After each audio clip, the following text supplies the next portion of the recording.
Å nei, politiet bak meg. Lysene følger bilen min. Gjorde jeg noe galt? Jeg stopper her. Pust rolig, Daniel. God kveld, Herren. God kveld, betjent.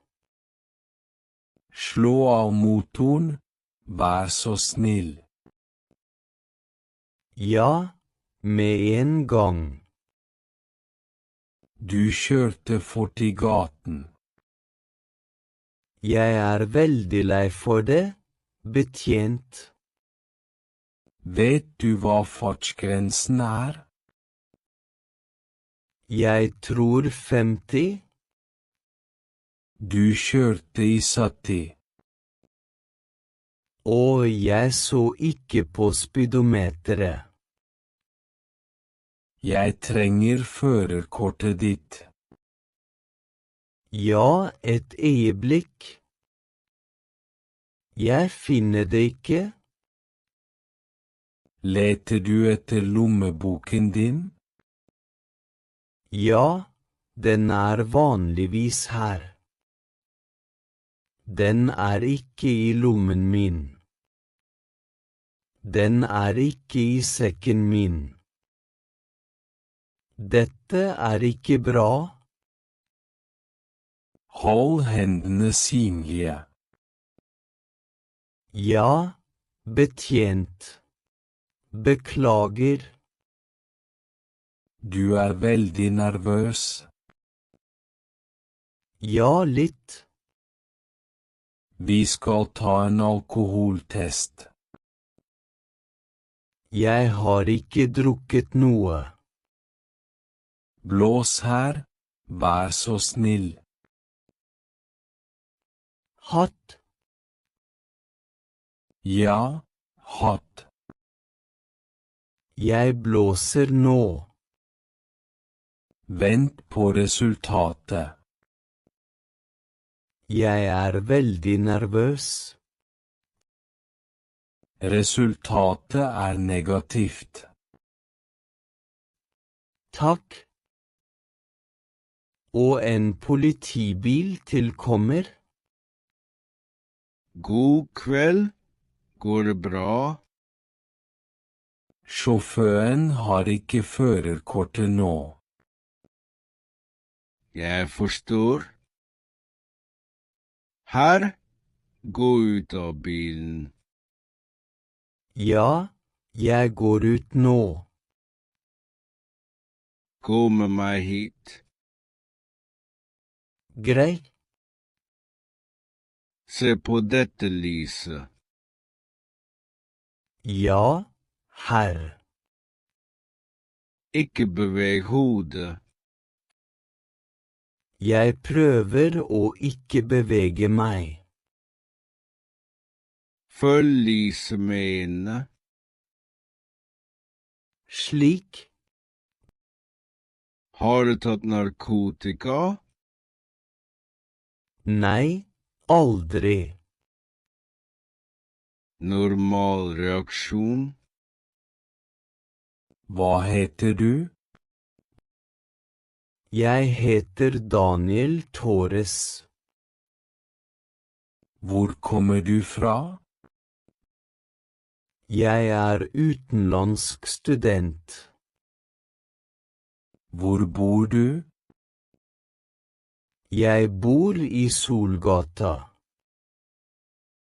Jobber du? Ja, på en restaurant. Vi skal sjekke bilen. Selvfølgelig, ikke noe problem. Åpne bagasjerommet. Her det. Denne sekken din? Ja, bare klær. Og denne svarte posen? Mat fra butikken. Bra, Alt normalt. Å nei, en patrulje til. Hva skjer her? Trafikkontroll. Det et problem? Bare kontroll? Jeg veldig nervøs. Slapp av, her. Har du noe farlig? Farlig? Jeg forstår ikke. Vis meg førerkortet. Nei. Bare mat og klær. Du sikker? Ja, helt sikker. Bra. Vent, jeg kjenner noe. Lommeboken min. Den i jakken min. Vis meg førerkortet. Ja, her det. Beklager problemet. Jeg skal sjekke det. Her, førerkortet ditt utløpt. Utløpt? Det gikk ut for 2 måneder siden.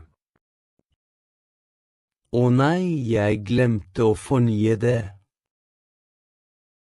Det vanligvis en bot. Jeg veldig lei for det. Jeg jobber mange timer. Jeg utenlandsk student. Jeg lærer norsk nå, men det vanskelig. Jeg har ikke familie her. Jeg prøver å gjøre alt riktig. Jeg vil ikke ha problemer med politiet. Jeg bare litt stresset og trett. Jeg vil bare dra hjem og hvile. Jeg forstår situasjonen din. Det ikke lett å være alene i et nytt land. Takk for at du ærlig med oss. Han virker som en snill gutt. Ja, og han samarbeider. Jeg ser ingen fare her. Kanskje det bare en misforståelse. Vi kan gi ham en advarsel. Ja, god idé. Men vi må være tidlige. Herr Daniel. Ja, betjent. Vi gir deg en advarsel denne gangen. Men du må være forsiktig fremover. Forstår du? Ja, jeg forstår.